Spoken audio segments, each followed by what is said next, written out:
Faktor resiko penderita kolestasis adalah bayi baru lahir, terutama kelahiran kembar, kemudian usia lahir yang prematur, berat badan lahir yang rendah, sering mengalami kondisi sepsis ataupun infeksi berat pada saat kehamilan, dan juga pemakaian nutrisi parenteral yang lama pada saat kehamilan. Persen dari pasangan usia subur di Indonesia menderita Koknea sendiri infertilitas. adalah organ pendengaran yang berfungsi. TKR atau total knee replacement. Semoga bermanfaat. Salam sehat.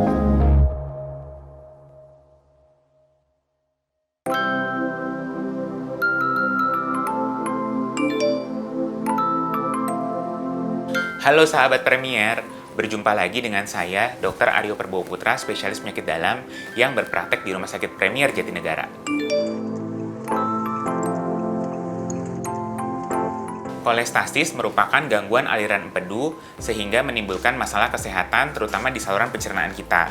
Kondisi ini dapat terjadi karena tubuh kekurangan cairan empedu ataupun karena adanya penyumbatan di saluran empedu.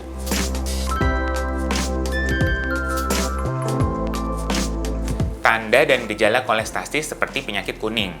Misalnya, mukosa dan kulit berwarna kuning, kemudian warna urin menjadi lebih gelap, warna feses menjadi keputihan, dan juga bisa disertai dengan badan yang menjadi gatal, sakit perut, mual ataupun muntah, serta hilangnya nafsu makan.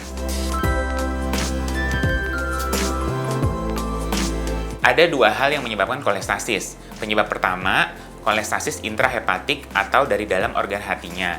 Itu contohnya misalnya karena penyakit hati, misalnya hepatitis akut, penyakit hati alkoholik, sirosis, ataupun kanker hati.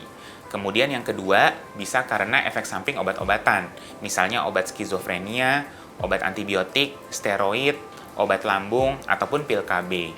Yang ketiga, karena kolestasis kehamilan. Itu disebabkan karena hormon-hormon kehamilan meningkat pada saat hamil. Nah, penyebab kolestasis yang kedua itu kolestasis ekstrahepatik atau dari luar organ hatinya. Itu misalnya seperti batu empedu, penyempitan di saluran empedu, kanker saluran empedu, ataupun gangguan pankreas, misalnya pankreatitis akut ataupun kanker pankreas. Faktor resiko penderita kolestasis adalah bayi baru lahir, terutama kelahiran kembar, kemudian usia lahir yang prematur, berat badan lahir yang rendah, sering mengalami kondisi sepsis ataupun infeksi berat pada saat kehamilan, dan juga pemakaian nutrisi parenteral yang lama pada saat kehamilan.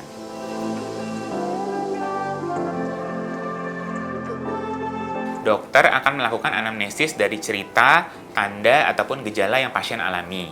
Kemudian dilanjutkan dengan pemeriksaan fisik, dan jika diperlukan, dokter akan melakukan pemeriksaan penunjang. Misalnya, diperiksakan darah untuk kadar bilirubin ataupun alkali fosfatase. Kemudian pemeriksaan pencitraan juga bisa, misalnya USG, CT scan, ataupun MRI dari perut.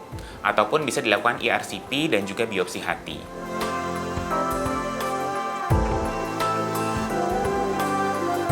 Pencegahan kolestasis bisa dilakukan dengan cara 1. Meningkatkan konsumsi buah dan sayur.